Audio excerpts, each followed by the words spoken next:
네, 보이십니까? 네. 네, 네, 안녕하세요. 오늘 18강 월인석보 석가모니 중국 도사 교화 이야기 두 번째 시간입니다. 오늘은 2023년 1월 14일 토요일 오후 1시고요. 봉선사 월인석보 대학을 만나는 저는 튀르키예 LGS 대학교 정진원입니다. 반갑습니다. 이거 선물로 줘가지고 네, 이거 뭐 노스페이스가 좋네.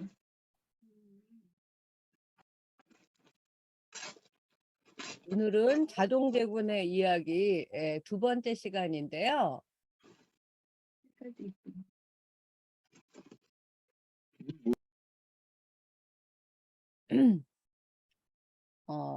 지난 시간에 그 주나라 소왕 BC 1000년 전에 그리고 부처님께서 태어나시고 후한 명제 때 인도에서 이제 불교가 들어오는 이야기를 지금 하고 있어요. 그래서 이제 인도의 선마등 축법난 두 스님을 모시고 백마사를 중국에 짓습니다. 그러니까 이제 중국에 처음 이제 지어진 절은 백마사라고 할 수가 있죠.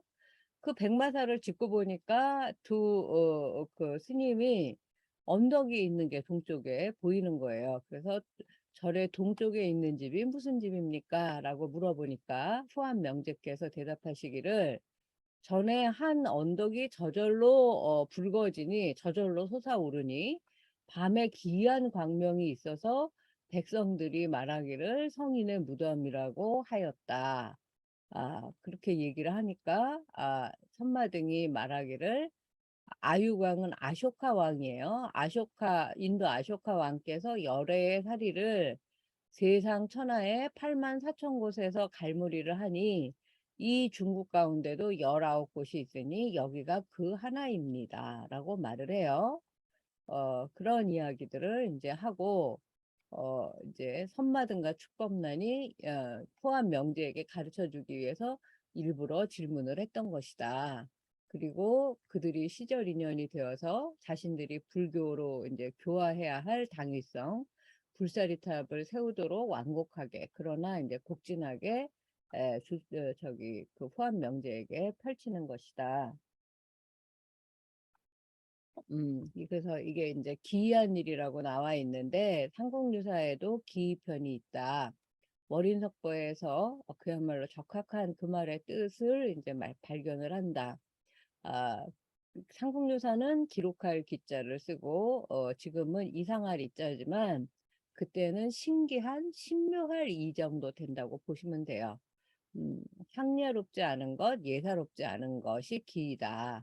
우리는 기이하다고 생각하면 이게 뜻이 점점 변해가지고 이상하고 괴상망측한 거, 참 기이한 일일세, 뭐 이렇게 하게 되지 않습니까? 근데 정작 기이는 비정상이 아니라 정상을 초월한 신령스럽고 대단한 일이 기이다. 그리고 이제 이 흐억흐억하다라는 이야기로 제가 마무리를 했었습니다. 오늘은 그 다음에 이렇게 이제 후한 명제께서 그때 당시에 에, 도교가 성행을 하고 있었으니까 이 불교를 막 이렇게 숭앙하고 백마사를 짓고 스님들을 대접하고 하니까 그 기존 세력이었던 도교 도사들이 가만히 있었겠습니까? 반대를 했겠죠. 그 이야기부터 해보도록 하겠습니다. 도교 도사들의 불교 반대. 살이 나오신 여스텐만의 영평 14차태 신미이다. 무슨 말인지 아시겠죠? 이제 부처님의 사리가 나오신 6해 만에, 그때가 언제냐 하면 영평 14년이다.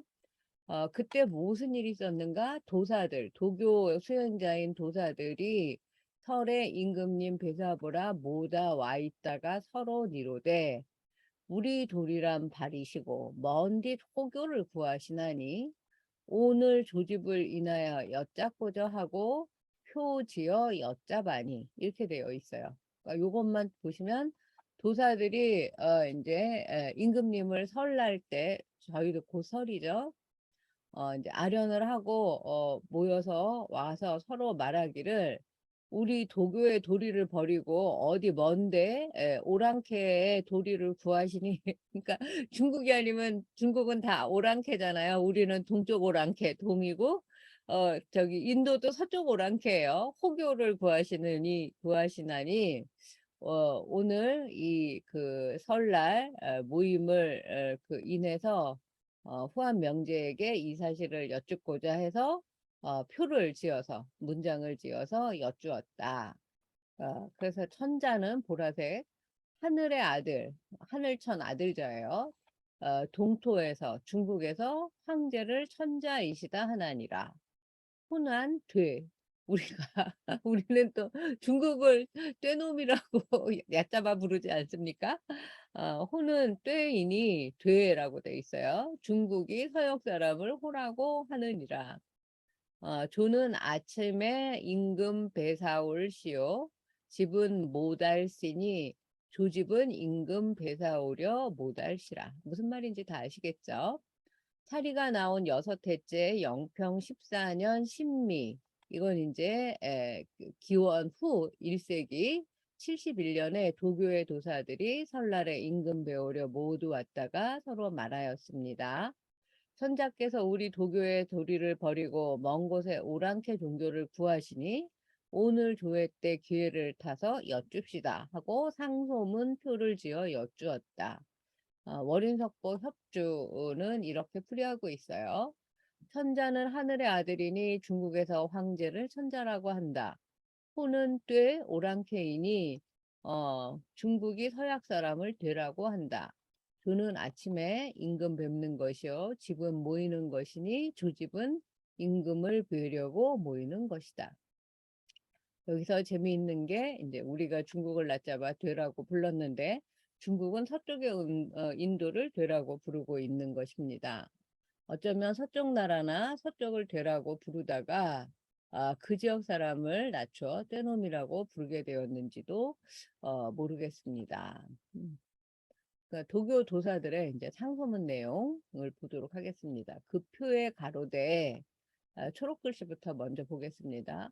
5학 18산 관대산 삼동제자 제선신달이 죽을 죄로 말쌈을 엿잡노이다. 우린 드론이 마처섬에 형체 없으며 이름이 없으며 지극함이 없으며 우위 없어 허무자연한 큰 도리는 하늘로 먼저 나니 예부터 다 위와다며 임금마다 고치지 못하시나니 이제 폐하이 도리난 복희에 더으시고 덕은 요순에 늘으샤대. 무슨 말이신지 대충 아시겠죠? 그냥 넘어갈까요?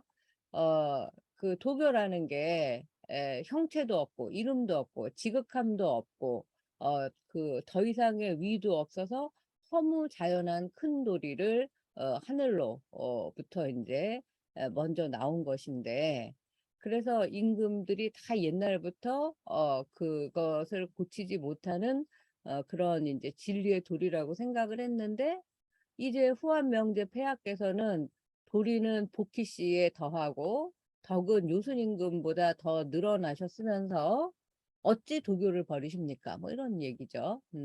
근원을 버리고 그틀 조차샤 교화를 서역에가 구하샤 섬기신한 곳이 호신이요 니론말이 중국에 붙지 아니하니 원한단 우리 죄를 효하샤 저와 격과 맛보게 하소서.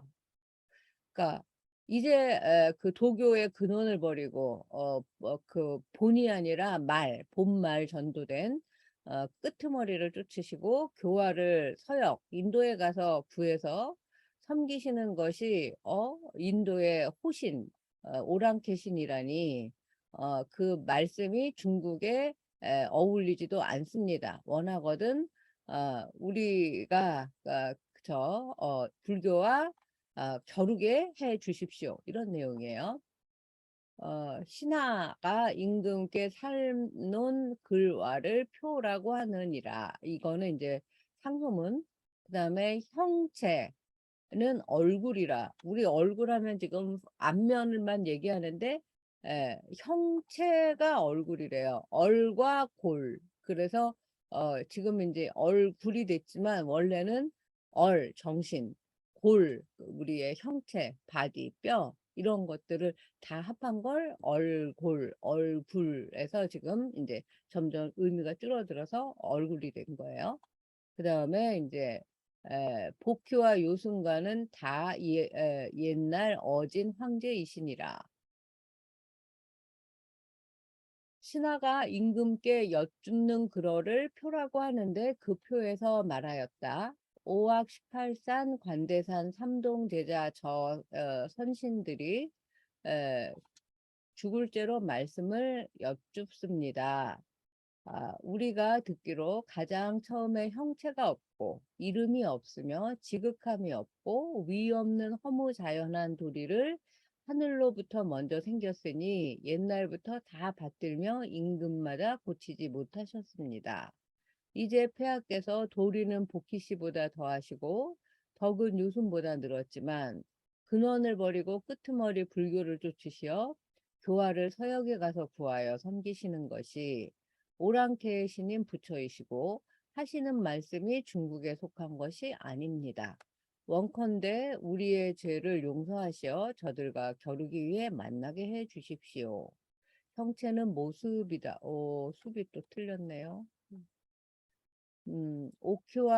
복희와 요수는 옛날에 어진 황제이시다. 지금은 우리가 얼굴이라고 하면 앞면만을 가리키지만 예전에는 얼과 꼴이 다 합쳐진 더 큰 의미의 형체나 꼴로 불렀음을 알 수 있습니다. 세월이 흘러 21세기에는 기독교가 이제 득세를 하고 있죠. 기존의 종교를 물리치고 새로운 종교가 들어올 때 신라의 이차돈처럼 순교를 하든지 선마등이나 사리불처럼 기량을 겨루든지 해야 하는 것은 어떻게 보면 인간 세상에서 이제 인지상정이라고 할 수 있는 것 같습니다. 중국에 만연했던 도교 도사들의 반대와 상소문이 일리가 있는 이유라고 저는 보고 있죠. 그러니까 우리 제산의 도사들이 제산은 여러 산이다.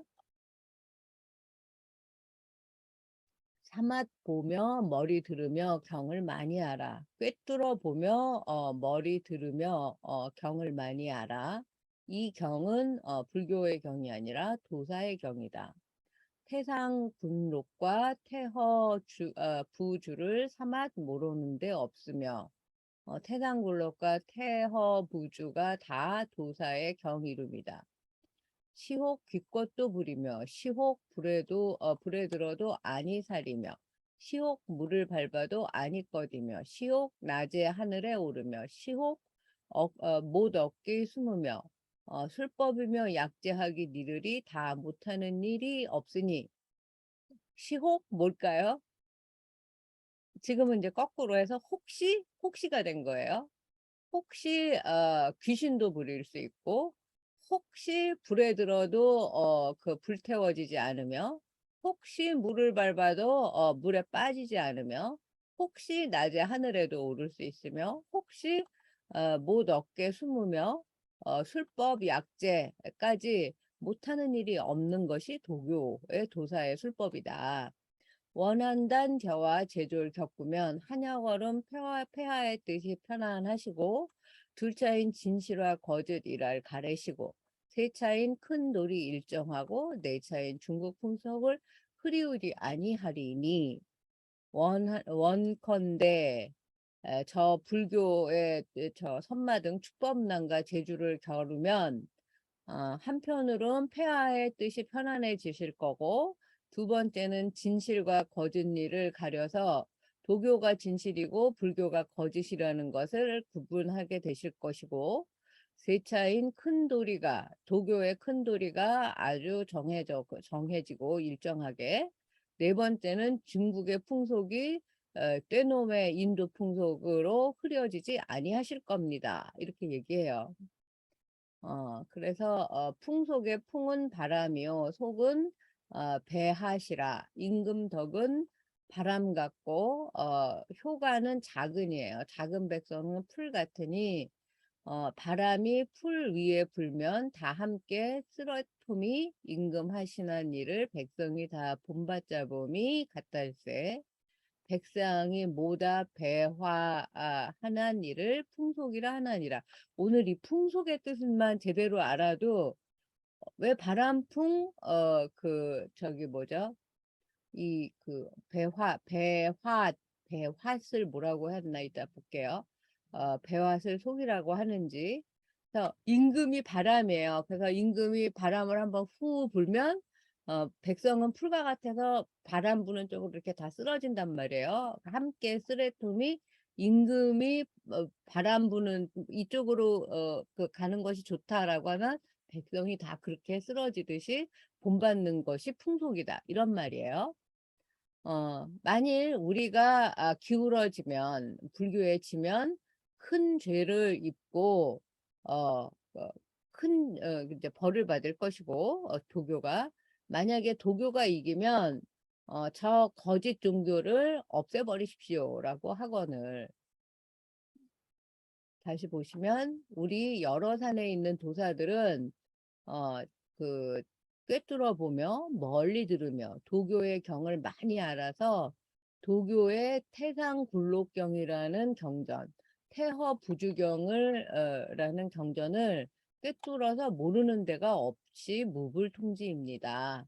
그래서 혹은 귀신도 부리며 혹은 불어에 들어가도 타지 않으며 혹은 물을 밟아도 빠지지 않고 혹 낮에 하늘을 올라가기도 하며 혹 찾을 수 없게 숨고 술법이며 약재 쓰기에 이르도록 모두 못하는 일이 없습니다.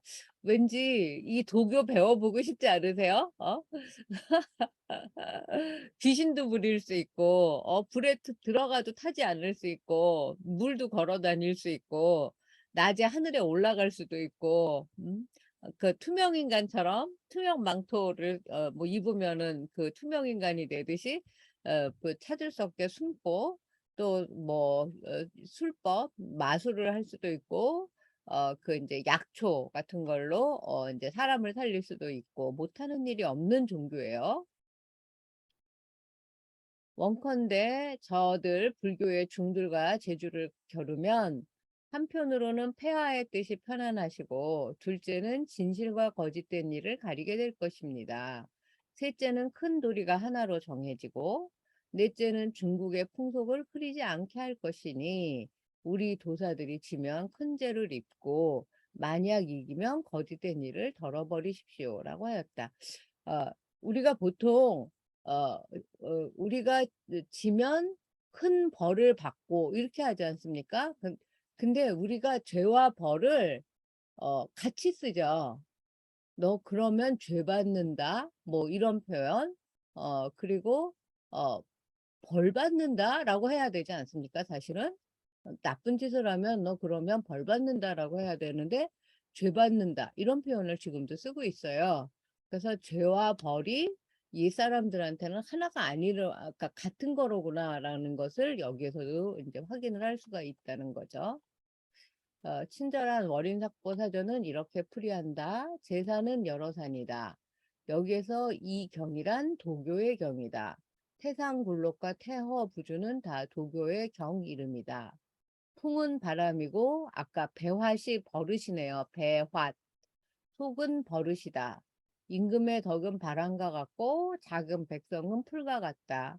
바람이 풀이에 불면 다 함께 한쪽으로 기울어지는 것이 임금이 하시는 일을 백성이 다 본받은 것 같으므로 백성이 모두 배워서 하는 일을 풍속이라 한다. 배화시 배워서 습관이 되는 거군요. 배화시라는 말도 살려서 쓰고 싶은 우리말이네요. 갑자기 그 김수영의 그 풀이라는 시가 생각나지 않습니까? 뭐 풀이 눕는다 하면서 그러나 어쨌든 민초의 그 대단한 뭐라고 할까요? 옳은 길로 가려고 하는 그게 아마 4.19 그때 쓴 그 시로 알고 있는데 김수영의 풀을 한번 시를 보시면 좋을 것 같습니다. 풍속을 이렇게 멋지게 풀이하는 것을 본 적이 없다. 임금의 하는 일을 바람에 비유해서 바람이 부는 대로 풀이 쓰러지는 모양이라니.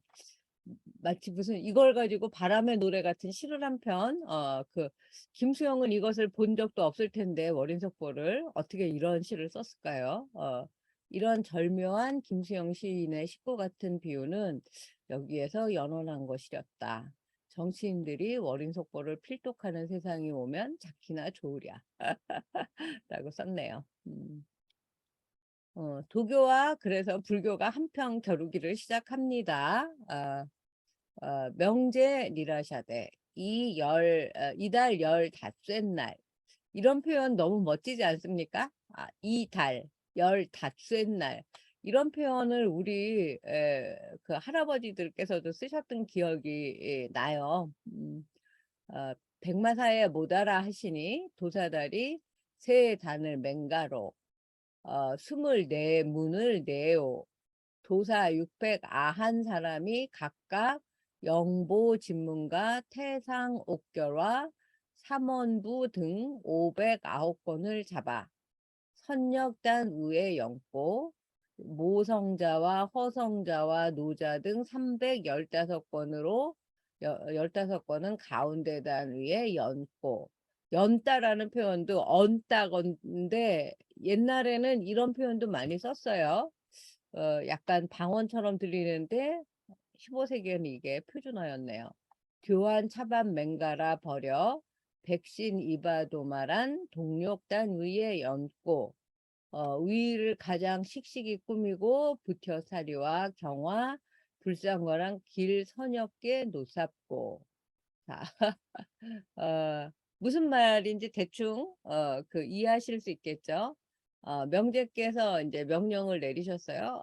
그 너희들이 그렇게 불교와 도교가 겨루기를 원한다면 좋다. 이달 열 닷새 날 백마사에 모이거라 하시니 도사들이 되게 어마어마한 이제 그 재단을 만든 거예요. 단은 땅을 닦아 도져온 것이라. 그러니까 북돋은 것이죠. 그래서 용기를 북돋다가 여기에서 나온 말이에요. 단을 만들고 높은 세 가지 단을 만들고 24개의 문을 만들고 도사 690 사람이 각각 영보, 진문, 태상, 옥결, 삼원부 같은 509건의 도교책을 또 잡아서 서쪽 재단 위에 얹고 또 모성자, 허성자, 노자 같은 315건의 도교책을 가운데 단위에 놓고 모성자, 호성자, 노자가 다 도사의 책이다. 교환 차반 만들어 그 좋은 음식을 만들어서 버리고 백신을 이바지하는 것을 또 동력 단위에 얹고 백신은 온 신령이다. 위를 가장 씩씩이 꾸미고 씩씩하다는 표현도 옛날에는 굉장히 장엄하게 그 이제 멋지게 꾸민다는 뜻이에요. 지금은 씩씩하다는 것이 이제 뭐 씩씩한 어린이 정도지만 그리고 부처의 사리야 경과 불상이란 길 서쪽에 그냥 놔버리고 명제가 말씀하시기를 이달 열 닷새 날 백마사에 모여라 라고 하셨다. 도사들이 3개의 땅을 닦아 돋은 단을 만들고 24개의 문을 만들었다. 도사 690 사람이 각각 영보 직문경, 태상 옥결경, 삼원부경 509건을 잡아 합족 단위에 얹고 모성자, 허성자, 노자 등 도사액을 315건은 가운데 단위에 얹었다. 좋은 음식을 만들어 펼쳐놓고 온갖 신을 이바지할 것은 동쪽 단위에 놓았다. 백신은 온갖 신령이다. 위를 가장 엄숙하게 꾸미고 씩씩하다가 엄숙하다라는 뜻이에요. 부처의 사리와 경과 불상은 길가 서쪽에 놓았다. 백의 순 우리말은 온이라고 말씀드렸죠. 뭐 세타령에 온갖 잡새가 날아든다 할 때 온갖은 온가지, 100가지, 수만 가지, 많은 그런 뜻이에요. 잡새 잡도 옛날에는 지금은 이제 그 잡이 뭔가 잡종 뭐 중요하진 그 중요하지 않고 부수적인 것을 뭐 강아지도 잡종 강아지 뭐 이렇게 하지만 옛날에는 잡이 굉장히 화려하게 여러 가지로 종류가 다양한 걸 잡이라고 했어요. 심지어 화엄경에도 그 제목에 잡이 들어가요. 잡화 엄식의 줄임말이 화엄이에요. 잡화, 수많은 꽃, 여러 가지 아름다운 꽃, 잡화의 화, 그 다음에 엄식, 엄숙하게 꾸밈. 지금 씩씩이 꾸미다라고, 씩씩이 장엄하다라고 나오잖아요. 그 씩씩하게 꾸민 것에 엄식의 엄. 그것이 화엄이에요. 잡화 엄식의 줄임말이. 온갖 잡새가 날아든다에 세타령에만 온이 남아있다고 생각하지만 사실은 바보온달의 온달, 온도 보름달의 뜻으로 완전 무결하다는, 완전히 둥근 달을 의미합니다. 이 온이 터키 말의 10인데 온조, 백제 라는 말도 다 이 온에 해당되는 우리말이었고 그 10이라는 뜻도 백제를 10제라고 쓴 것도 있어요. 10, 100 이런 것들이 다 완전수라는 거죠. 월인석고를 공부하면 이렇게 잊고 있었던 우리 토박이만의 직관력이 살아나고 사유에 힘이 생깁니다. 도교의 경과 글은 단위 높은 곳에 좋은 곳에 놓고 불교의 경조는 서쪽 길가에 놓았다는 표현도 재미있습니다. 기득권의 세계란 동서고금 종교라고 할지라도 다를 게 없죠.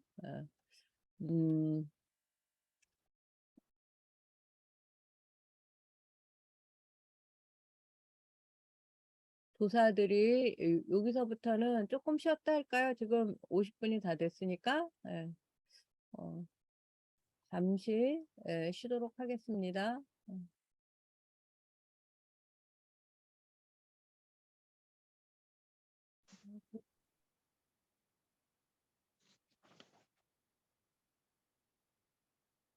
요게 김수영 시인의 풀이라는 시인데요. 이게 색깔이 조금 이렇긴 하지만 그냥 읽어보겠습니다. 그 임금이 바람이라고 생각하고 들어보세요. 푸른 백성, 민초들이에요. 풀이 눕는다. 비를 몰아오는 동풍에 나부껴 풀은 눕고 드디어 울었다. 날이 흐려서 더 울다가 다시 누웠다.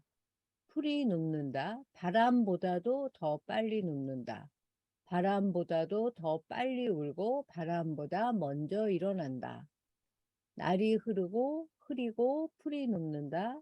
발목까지 발밑까지 눕는다. 바람보다도 늦게 누워도 바람보다 먼저 일어나고 바람보다 늦게 울어도 바람보다 먼저 웃는다. 날이 흐르고 풀뿌리가 눕는다. 이게 우리나라 100대 명시에 들어간다네요. 그러니까 이게 만약에 바람이 여기에서 말하는 임금이라면 주체가 되는 바람을 내는 주인공인 임금보다도 국민들, 민초들은 바람이 불기 전에 바람보다 빨리 눕고 바람이 울기 전에 바람보다 빨리 울고 또 어떤 그 재난의 극복 과정에서도 바람보다 먼저 일어난다. 사실 솔직히 뭐 지금 그 정치가들이 잘한다고 생각하는 사람은 아무도 없지 않습니까? 근데 우리나라가 뭐 세계 10대 그 경제 대국에 들어가 있어요. 그러나 요새 제가 또 읽은 것 중에 하나 뉴스는 어 우리나라가 10대도 아니고 6번째 국가가 되어서 세계에 영향을 끼치는 나라에 6번째에 들어가요. 일본이 8위입니다. 우리가 언제 한번 일본을 이겨봤겠어요? 근현대사 역사에서. 일본이 우리보다 바로 뒤에도 아니고 뒤에 있는 거예요. 그러니까 앞에 5번째 나라 몇 개 없잖아요. 뭐 미국, 뭐 중국, 뭐 독일, 뭐 하여튼 뭐 프랑스, 영국인가 몇 나라 안 돼요. 그리고 우리나라예요. 그러니까 이 저력이 어디에서 왔겠느냐? 국민의힘이죠. 국민은 지금 계속 공부하고 계속 이렇게 6070 세대에도 이 월인석보를 읽고 있고, 하지만 정치가들은 월인석보의 월자라도 읽어본 적이 있을까요? 없다고 확신합니다. 여러분들이 바람을 일으키는 그 주인공보다도 더 큰 힘을 가지고 있는 풀이라는 거를 잊지 마시기 바랍니다. 제가 좋아하는 시를 하나만 더 어, 보여드릴게요. 이 정현종의 방문객이라는 시인데요. 나는 이 정현종이라는 시인을 되게 좋아하는데, 요것도 짧지만 방문객이에요. 여러분들은 여러분들을 만나러 오는 사람을 어떻게 생각하시나요? 옛날에는 방문 판매가 굉장히 많았어요. 우리는 그걸 또 잡상인이라고 하면서 싫어했었는데, 그때가 그래도 가장 사람 사는 그런 그 정이 흐르는 곳이 아니었었나라는 생각이 듭니다. 여러분들의 방문객은 어떤지 한번 보세요. 사람이 온다는 건 실은 어마어마한 일이다. 그렇게 생각하시나요? 여러분에게 다가오는 사람이 어마어마한 일이라고 생각하십니까? 왜냐? 그 방문객, 그는 그의 과거와 현재와 그리고 그의 미래와 함께 오기 때문이다. 저는 이 말을 듣고 굉장히 약간 충격을 받았어요. 그냥 저기 길거리에서 걸어오는 한 사람을 내가 유심히 바라보고 눈인사라도 마주치고 간다면 그건 대단한 일인, 어마어마한 일인 거예요. 왜냐? 그가 지금 나랑 현재 만나기까지의 과거가 있었기 때문에 현재 나를 만나러 걸어올 수 있는 거고, 그쵸? 그리고 앞으로 그 사람과 내가 계속 뭔가 인연을 맺는다면 그 사람의 미래까지 함께 만날 수 있는 거지 않습니까? 한 사람의 일생이 걸어오는 거예요. 방문객이 온다는 것은. 그러나 그 방문객, 어쩌면 나의 다른 모습일 수도 있어요. 부서지기 쉬운, 그래서 부서지기도 했을 마음이 오는 것이다. 그 갈피를 아마 바람은 더듬어 볼 수 있을 마음. 여기에도 바람이 나오네요. 내 마음이 그런 바람을 흉내낸다면 필경 환대가 될 것이다. 그래서 그 사람을 대하는 자세, 태도에 대해서 제가 이렇게 전환이 됐던 시 중에 하나입니다. 바람이 온다는 건 어마어마한 일입니다. 그러니까 지금 여러분들 여기에 남아서 저하고 같이 공부하시는 분들 다 각자에게 방문객이죠.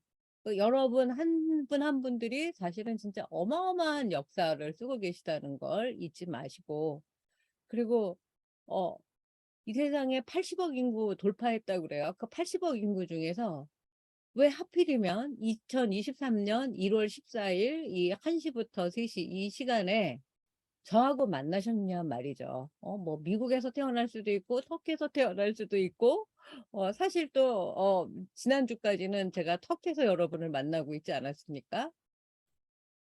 그런데 말이 통하는 한국어를 쓰는 한국에서 태어났고, 그 사람의 그 50대, 60대, 70대까지 살아온 모든 일생의 우여곡절을 겪어서 여기 이 자리에서 만날 수 있게 됐다는 거. 이건 진짜 어마어마한 일이고, 그동안에 부서지기도 쉬웠고, 부서지기도 했을 여러 가지 인생 역정을 거쳐서 지금 우리가 서로 만나고 있는 거지 않습니까? 그래서 우리가, 예, 만난다면 정말 온 마음과 온 몸을 다해서 환대를 해야 할 것이다 라는 이야기를 하고 싶은 거죠. 그러면 다시 이어가 보도록 하겠습니다. 네. 도교의 경과 글은 재단 위에 높은 곳에 놓고, 불교의 경전은 길바닥에 놨다는 표현. 복까지 보셨어요. 도사들이 이제 도교를 이제 그 수행하는 수행자들을 도사라고 불러요. 길도자, 선비사자. 도사들이 침향 회 받고 제경 연잔단을 돌며 울오 니로되 우리다리 태극 대도 원시 천존께와 중선 백령께 엿잡노니 이제 때 중국을 얻으리거늘 천자의 사곡한 말할 오리 들으시나니 정한 교화 이 길을 잃어 귀한 풍속이 그쳐드릴세 우리다리 불로 효험을 내어 모단 마잠을 여러 배야 진실과 거짓이랄 가래 코저 하노니 우리 도리에 밀며 물어줌이 오날날에 있나니다 하고 불을 붙이니 도사의 경은 다 살아 제 다외오 부처경은 그저 겨시고 살이 허공에 올라 오색 방광하셔 핵강을 가리키시니 그 광명이 두려워 모든 사람을 다 덮으시고 마등법사가 허공에 솟아올라 이렇게 돼 있어요. 그러니까 그러니까 대략의 뜻은 들어오시나요? 제가 이렇게 읽은 게 도사들이 침향 그리고 도사의 도교경을 얹은 단을 돌면서 울면서 이제 말하기를 우리들이 태극 태도 원시 천종께와 태극 대도 원시는 도가에서 이르는 가장 으뜸인 천존의 이름이다. 중산 백령께 엿잡느니 이제 때 인도죠. 인도가 중국을 어지럽히거늘 천자 후한 명제가 삿된 말을 그 불교의 삿된 말이라고 했어요. 불교를 삿된 말을 옳다고 들으시니 바른 교화가 길을 잃어. 그러니까 도교의 교화가 길을 잃어서 귀한 풍속이 다 중국의 풍속이 그쳐버릴 것이므로 우리들이 불로 효험을 내서 이제 모든 마음을 열어 보이도록 하겠으니 어떤 것이 진실한 거고 거짓인지를 가려서 보여주고자 하니 그러니까 진실한 것은 도교고 거짓 종교는 이단인 불교라고 생각을 하겠죠. 그러면서 이제 불을 붙였어요. 그 세단에 쌓아놓은 도교 경전과 길바닥에 쌓은 불교 경전을 불을 붙이니까 부처의 경은 그대로 있고 도교의 경전은 다 불살라졌다. 그리고 사리는 허공에 올라가서 오색으로 방광을 했고 그 햇빛까지 가리셨다. 광명이 이제 모든 사람을 다 덮고 마등법사는 허공에 솟아올랐다. 이런 내용이에요. 다시 한번 보도록 하겠습니다. 그래서 마등법사의 법사는 법을 받는 스승이라. 스님이 이 스승님에서 나왔다는 말이 저는 맞는 것 같아요. 그래서 신기한 변화를 마등법사가 널리 배고 하늘에서 보배의 꽃비가 내리고 하늘에 풍류가 들려서 사람의 뜻이 감동할세. 도사들이 침향 횃불을 들고 저들의 경을 얹은다를 돌으며 울면서 말하였다. 우리들이 태극대도 원시 천종께와 중선 백령께 여쭙습니다. 이제 오랑캐가 중국을 어지럽힘으로 천자께서 삿된 말을 옳게 여기시니 바른 교화가 길을 잃어 귀한 풍속이 끊어질 것입니다. 우리들이 불로 효험을 내어 모든 마음을 열어보여 진실과 거짓 일을 가리게 하고자 하오니 우리 도교의 도리가 일어나고 무너짐이 오늘날에 달려 있습니다. 하고 불을 붙였다. 태극대도 원시는 도가에서 이르는 가장 으뜸되는 천존의 이름이다. 도교 도사의 경은 다 타서 제가 되고 부처의 경은 그대로 남아 있었다. 부처의 사리가 허공에 올라 오색빛을 내비치시어 해의 빛을 가리시니 그 광명이 둥글어 모인 사람을 다 덮으셨다. 법 만드는 스승 마등법사가 허공에 솟아올라 신기한 변화를 널리 보이니 하늘에서 보배로 된 꽃비가 오고 하늘에 풍악이 울려 사람의 마음이 감동하였다. 그렇게 도사들이 간절히 기도를 하고 단을 꾸미고 잔치상을 벌려놓고 빌었지만 승리는 불교와 서역승 석마등과 축법난에게 돌아가죠. 불사리가 해를 가릴 만큼 방광을 하고 하늘에서 꽃비가 오고 보석비가 내리고 풍악이 울려서 세상 사람을 감동시키는 이제 신묘한 세레모니가 이제 펼쳐진 것이죠. 중국의 불교가 이제 그 들어온 날이에요. 음. 그래서 결국은 불교의 한판 승리로 끝이 납니다.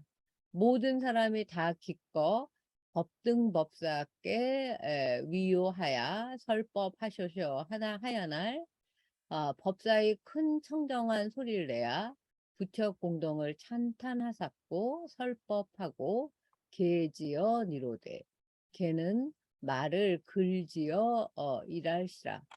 개송의 개는 우리가 하는 말을 글로 지어서 말하는 것이다. 여시 사자이 아니면 이게 이제 개송이에요. 여우가 사자가 아니면 그러니까 도교를 여우로 비유하자면 불교는 사자다 이런 뜻이죠. 등이 1월이 아니며 도교가 등불에 불과하다면 불교는 해와 달에 불과하다. 일은 해요, 월은 달이라. 못이 발알이 아니며 연못 따위가 바다가 될 수 없으며 언덕 따위가 산이 될 수 없다. 두들기는 두둑, 언덕이란 뜻이에요. 매희 아니라. 법은이 세계에 펴면 교환시 내현하니 쉽지 못한 법을 신통으로 나토샤 곳곳마다 중생을 교화하시나니라. 이게 이제 누구죠? 그 축법난의 개송이에요. 모인 사람이 다 기뻐하며 축법난 법사를 둘러싸고 설법하여 주십시오라고 하였다. 법사가 크고 청정한 소리를 내어 부처의 공덕을 찬탄하고 설법하고 계를 지어 말하였다. 여우가 사자가 아니며 등불이 해와 달이 아니며 연못이 바다가 아니며 둔덕이 산이 아니니라. 불교의 법문이 세계에 퍼지면 좋은 시를 생기게 하나니 쉽지 않은 법을 신통으로 나타내어 곳곳마다 중생을 교화하시느니라. 이게 이제 불교입니다. 불교의 그 법, 진리의 구름이 세계에 퍼지면 좋은 시를 생기게 하나니 그 쉽지 않은 진리를 신통으로 나타내어 곳곳마다 불교로 중생을 교화하시느니라. 이것이 불교다. 친절한 어린석보 주석은 개는 말을 글로 지어 하는 것이요 일은 해이고 달은 월이라고 하였다. 우리가 개송이라고 하는 것은 법문을 시로 요약해 부르는 것이다. 지금 월인청강지곡의 월인도 개송이죠. 석보상절의 석보는 법문이죠. 도교가 여우라면 불교는 사자, 도교가 등불에 불과하다면 불교의 해와달을 어떻게 이기랴. 연못에 불과한 도교가 바다와 같은 불교가 상대가 되리요. 결단코 언덕은 산이 아닐세. 뭐 이 정도로 지금 이걸 찬불가로 만들면 얼마나 멋질까요? 나는 여기 봉선사 합창단이 계셔서 이걸 좀 찬불가로 만들면 좋겠다는 생각을 오래전부터 하고 있습니다. 그래서 결국은 이 상서로운 신통을 보고 도교의 도사들이 모두 불교로 귀의를 합니다. 도교의 불교 귀의. 그저기 신하이며 백상달 1천남한 사람이 출가하고 도사 628사람도 출가하며 대궐 각신에 230사람이 출가하니 제 선신은 애와텨 죽고 그 중에 출가 아니할 도사의 쉬 남아니러라. 명제 불법을 더욱 공경하샤 성 밖에 닐굽 절 잃어 중 살리시고 성 안에 세절 잃어 승 살리시니라. 중하고 승이 다른 것 같아요. 어떻게 다른지는 잘 모르겠어요. 그러니까 이것도 너무 재밌지 않습니까? 그때 이제 불교가 이긴 다음에 중국의 신하 백성들 1천 남한 사람이 지금도 연남은 게 있지 뭐 이렇게 할 때 그 남은이 이거예요. 1천 넘는 사람이 출가를 하고 도사는 628사람이에요. 그 너무나 구체적인 숫자에 놀랍지 않습니까? 신하 백성은 천여 명인데 도사는 628명이라는 이 구체적인 숫자가 저는 굉장히 재밌었고 대궐에서 일하는 뭐 궁녀겠죠. 각시 내는 들이에요. 각시 들 230사람도 출가를 하니 도교의 저 선씨는 애가 달아 죽고 그중에 출가 아니한 사람 도사는 쉬나만 그러니까 50명 남짓이었다. 그러니 후한 명제는 불법을 더욱 공경하셔서 성 밖에 7개의 절을 만들어 중들을 살리시고 성 안에는 세 절을 만들어 승을 살리셨다. 이렇게 중하고 승이 우리가 보통 중승 하지 않습니까? 어떻게 다른지. 그때 신하와 백성들 1000명 남짓한 사람이 불교로 출가하고 도교도사 628사람도 출가하였다. 대궐의 여인들 230사람이 출가하니 도교의 저 선씨는 분하여 죽고 애와치다가 분하다는 뜻이에요. 그 중에 출가 안 한 도사가 50남짓이었다. 명제는 불법을 더욱 공경하시어 성 밖에 7개의 절을 지어 중이 살게 하고 성 안에는 3개의 절을 지어 승이 살게 하셨다. 이것도 중하고 승하고 세 줄을 쓸만한데 없는 게 너무 좀 아쉬워요. 그렇지만 또 다른 책에 나올 수도 있으니까 한번 공부하면서 계속 염두에 두셨으면 좋겠어요. 여기서 중과 승을 구분하여 쓰고 있다. 같은 뜻으로 보이지만 혹시 성 안에는 승가라 할 만한 더 큰 단위의 절이 있었던 것은 아닌가도 생각을 해보게 됩니다. 이게 이제 끝이에요. 여기가 끝입니다. 월인석고 2권 77 A면 B면 기역면 니은면에 그 마지막에 우리가 아까 처음 봤듯이 월인청강지곡 제2 석보상절 제2 총 79장 이렇게 끝이 납니다. 월인청강지곡 2권과 석보상절 2권을 아우른 월인석보 2권의 번역이 표지까지 해서 총 79장으로 끝이 났습니다. 약간 그 마라톤을 완주한 느낌이 이럴까라는 생각이 들었어요. 마음만 먹으면 한달음에 써내려갈 수 있었을 것 같은 월인석보를 진짜 한 글자 한 글자 사경하는 마음으로 들여다보고 또 들여다보고 미진하면 생각을 궁굴려 보면서 유창돈의 고어사전, 한글학회의 옛말사전, 남강우의 고어사전, 그 다음에 세종대왕 기념사업회에서 이제 직역한 저의 옛 스승들의 번역을 등불 삼아 이 월인석보 1권, 2권을 이제 번역을 해서 여기까지 왔습니다. 안타깝게도 월인석보 3권은 전하지 않습니다만 석보상절 3권이 같은 내용으로 전합니다. 그리고 월인청강지고 그 상권에는 194장까지 들어있나? 그런데 그 30장 노래부터도 전해지고 있어요. 그래서 그거를 이제 제가 현대불교 신문에 연재를 했었고 요번에 12월 달에 책이 나올 뻔하다가 이제 못 나오게 됐죠. 네. 두 책을 나름대로 합편하면 불완전하나마 월인석보 3간의 모양새를 꾸릴 수 있을 것이고 꾸렸습니다. 이제 21세기 월인석보 3권을 함께 만들고 공부할 눈밝은 독자 제안을 기다리고 있습니다. 이 글을 쓰고 나서 이제 제가 108배를 했던 모양이네요. 이 월인석보의 무량한 각피와 공덕이 이게 이제 그때는 법련사에 연재를 하고 있어서 법련사 불자들과 이거를 읽는 모든 분께 두려워하시기를 서원합니다 했는데, 오늘은 법련사 불자들과 아울러 봉선사 불자들 그리고 이 월인석보 대학 여러분들과 이 그 공덕과 가피를 함께 나누고 싶습니다. 이렇게 하고 이제 마지막에 이제 에필로그는 다음 주에 이제 하려고 합니다.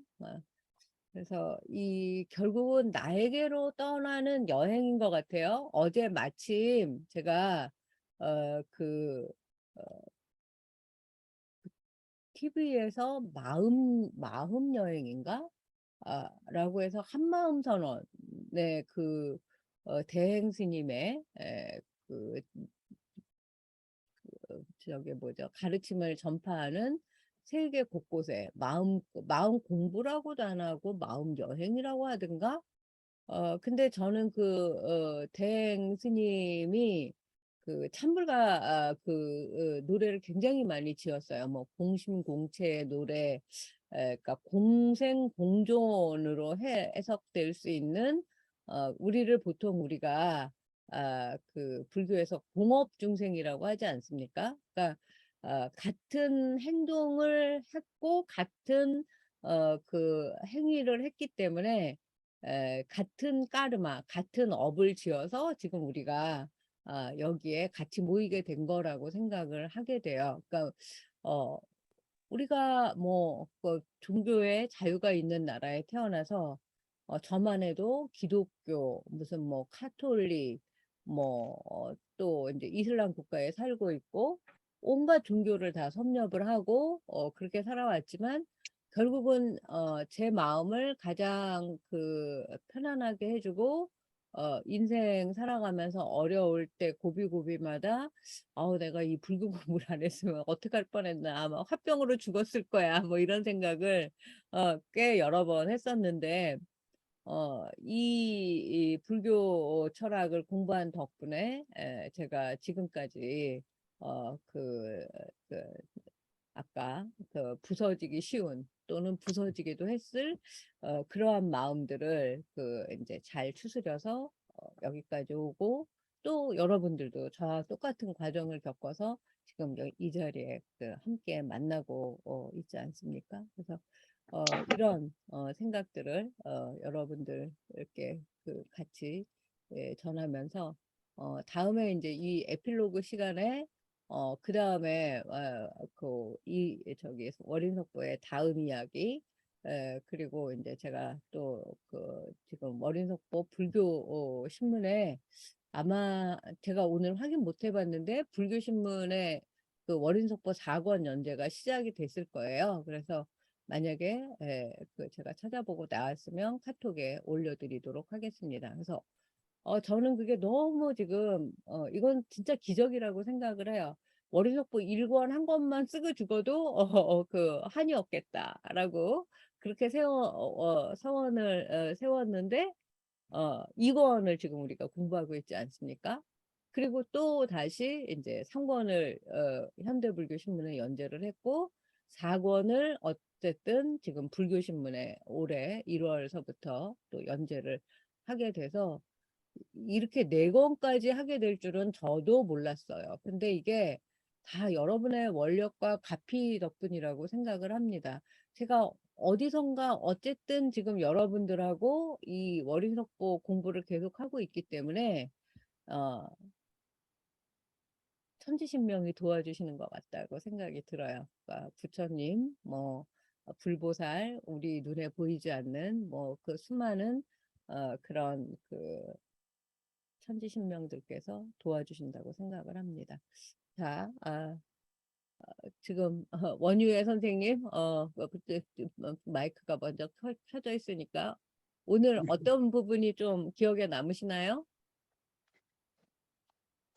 네. 우리 불교가 이제 중국을 통해서 이제 한국으로 전파되는 과정에서 도교와의 아주 강력한 그 벽을 이렇게 기화시키는 과정들을 통해서 참 불교의 힘은 정말 그 무한대 어떤 그것을 우리가 지금 이렇게 아까 교수님께서 말씀하셨듯이 동업 중생들끼리 만나 이제 어떻게 보면 그게 이제 하나의 그 반연이라고 하잖아요.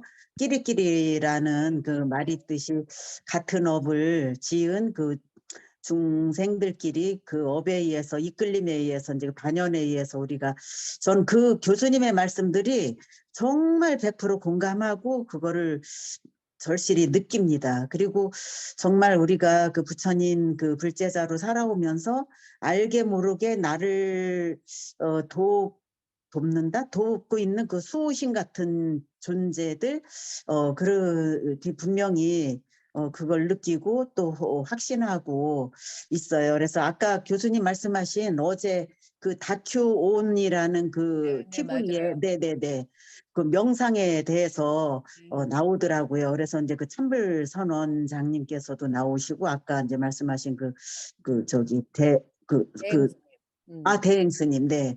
이렇게 그 나오시면서 그걸 보면서도 참 불교의 영향은 정말 무궁무진하고 대단하고 그리고 또 포교사로서의 또 한 번 어떤 자긍심과 사명감 같은 그런 거를 또 느끼게 되는 계기가 됐는데 오늘 수업을 통해서 또 한 번 절실히 이렇게 스며드는 그런 시간이었던 것 같습니다. 네, 감사합니다. 네. 네. 조명수 선생님도 한 말씀 해주시죠.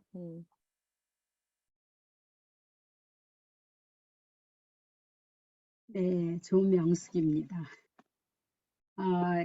불교를 참 믿고 싶어서 여기저기 쫓아다녔지만은 힘들게 하면서 지금 이제 불교를 열심히 수행하고 따르고 믿고 따르고 있습니다.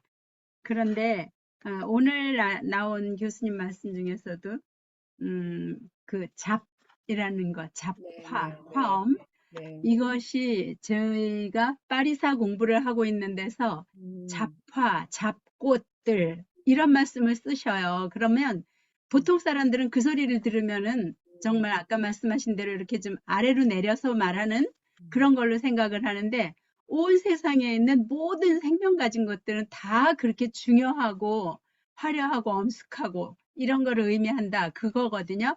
네. 그거를 좀 더 많은 사람들에게 알리고 싶은 생각이 들어요.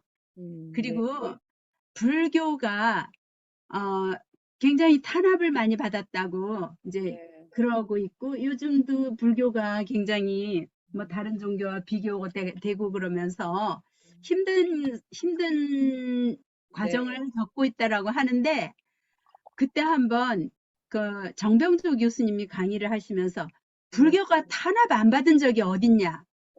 조선시대 500년 뭐, 근세사에서 불교 탄압, 군인들이 짓밟고 하면서, 그래도 그, 조선시대에는 500년 동안을 그렇게 탄압을 했어도, 불교가 지금까지 살아남아가지고 이렇게 되고 있는데, 지금 여러 가지 탄압을 받고 있고, 또 여러 가지 잘못된 행태들이 있고, 그래도, 불교는 너무너무 완전한 깨달음을 얻으신 부처님이 계시기 때문에, 탄압은 다 그 한 과정으로 그 인간 삶을 다 드러내는 것이다. 이런 말씀을 하셔요. 그래. 요새 불교를 이렇게 믿는 건 정말 잘했다라는 생각하고, 그리고 요새 이제 그 티베트 사자에서를 공부하면서 죽음학에 대한 거를 공부하고 있거든요. 네. 그러는데 사실 처음에는 그거를 혼자 읽으면서 이해를 못 해가지고 읽다 중단했는데 날란다 독서 모임에서 같이 읽고 또 그 죽음학을 연구하시는 교수님의 특강을 듣고 그러면서 죽음은 우리가 살고 있는 이 세상보다 더 좋은 곳으로 이사를 가는 거다라는 생각을 하면은 겁날 게 하나도 없고 오히려 죽음에 대한 기대도 할 수 있다는 생각이 들고요. 그러니까 지금 살면서 잘 살고 아름답게 살고 이러면 뭐가 걱정이겠어요? 네. 그래. 좋은 참 생각입니다. 요즘 아주 굉장히 기쁜 마음으로 네. 즐거운 마음으로 지내고 있습니다. 네. 감사합니다. 네, 고맙습니다. 아이고, 그냥 법문을 한 편 해주셨는데, 사실 이제 제가, 아유, 여태까지 진짜 뭐라고 할까, 잘 몰랐는데, 행복하게 살아왔다는 생각이 드는 거예요. 그러니까 작년과 올해 이 가족이 계속 이렇게 편찮으시고 돌아가시고 하는 그 일련의 과정이 막 몇 달 사이로 벌어지면서, 진짜 그 여러 가지 생각을 많이 하고, 어, 있지 않습니까? 나는 생각한다, 고로 존재한다가 아니라, 진짜 아마 제 인생에 가장 많은 일기를 쓴 그 몇 달인 것 같아요. 그러니까 누가 그런 얘기를 하더라고요. 그 인간이기 위해서 글을 쓴다라는 표현을 누가 했어요. 그러니까 아, 가장 인간이 자기가 이제 그 존엄의 그 위태로움을 느낄 때 인간의 존엄을 지키기 위해서 글을 쓴다는 거예요. 그러니까 인간이 동물이 되지 않기 위해서.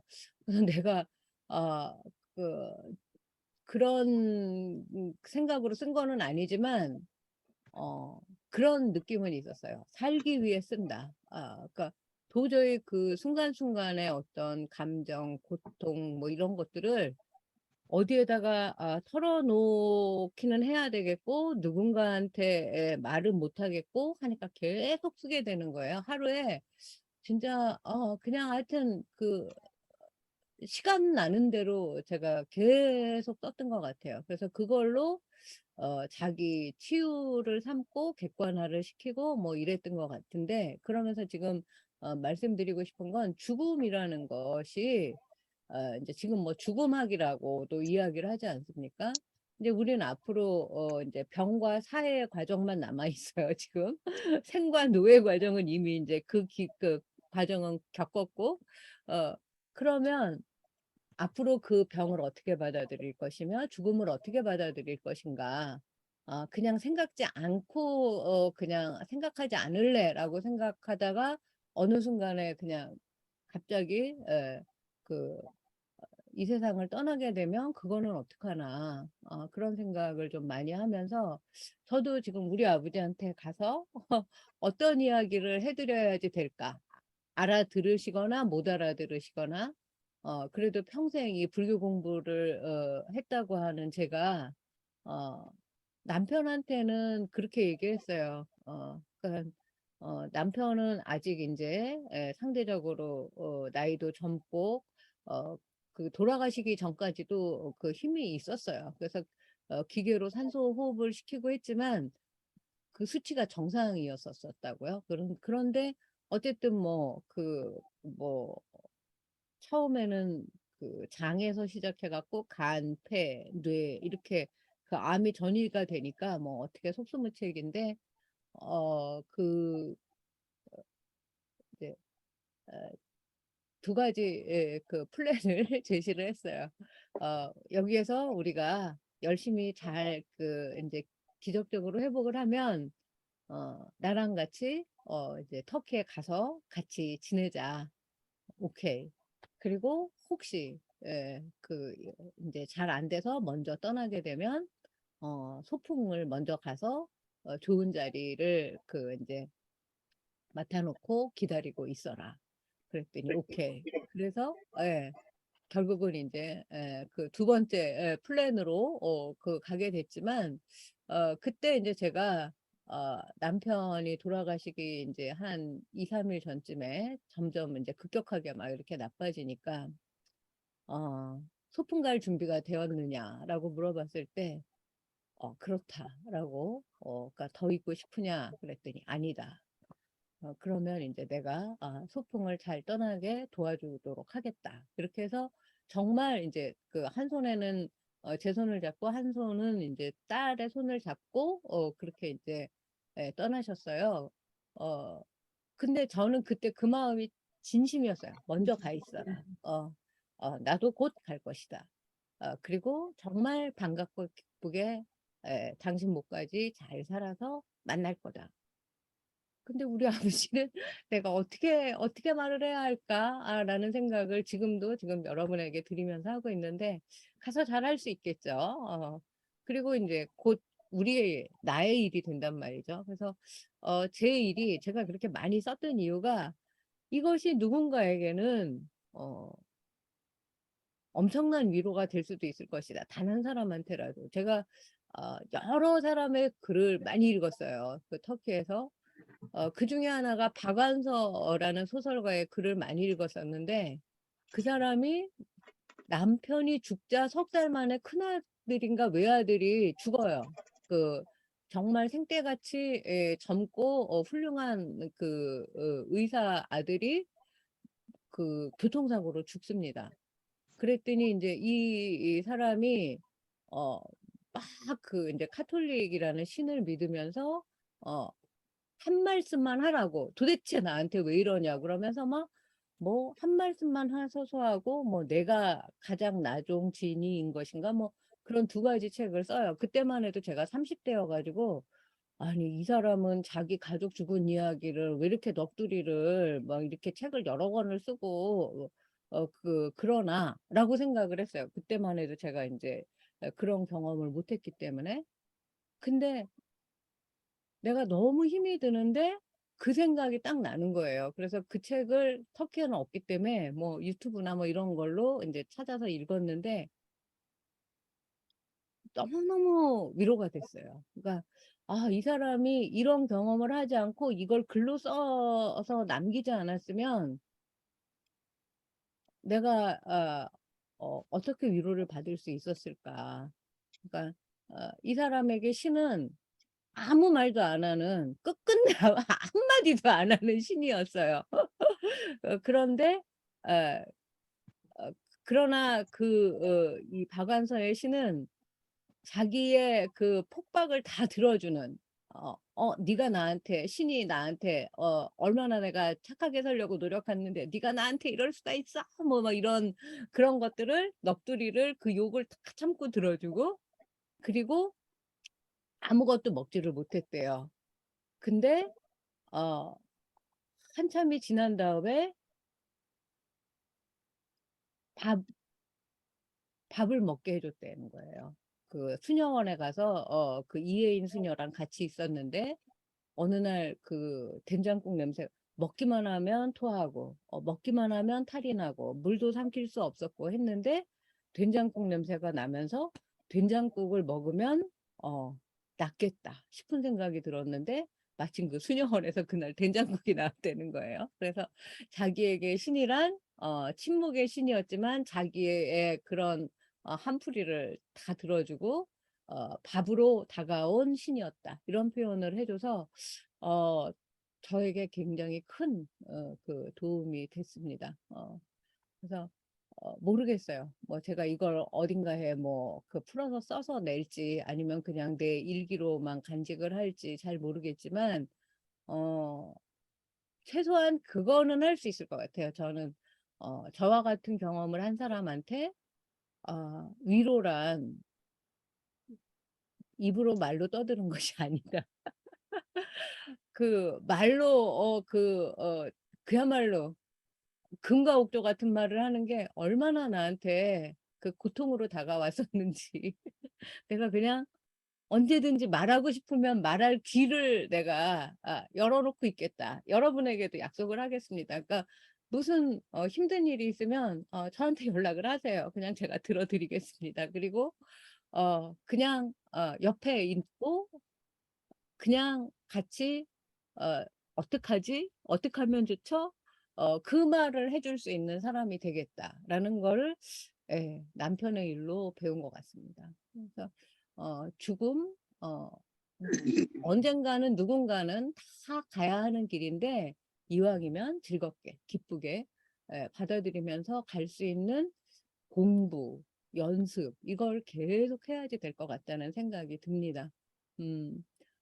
지금 또 이제 시간이 다 돼서 다른 분들은 카톡으로 예 오늘 반갑고 기뻤습니다. 또 서울에서 만나는 기쁨이 또 이런 거라는 걸 새롭게 깨닫고요. 다음 시간에 이제 다음 학기는 어떻게 할 건지 그리고 에필로그를 같이 읽으면서 또 이런 시간을 나누도록 하겠습니다. 감사합니다. 감사합니다. 수고 많으셨습니다. 고맙습니다.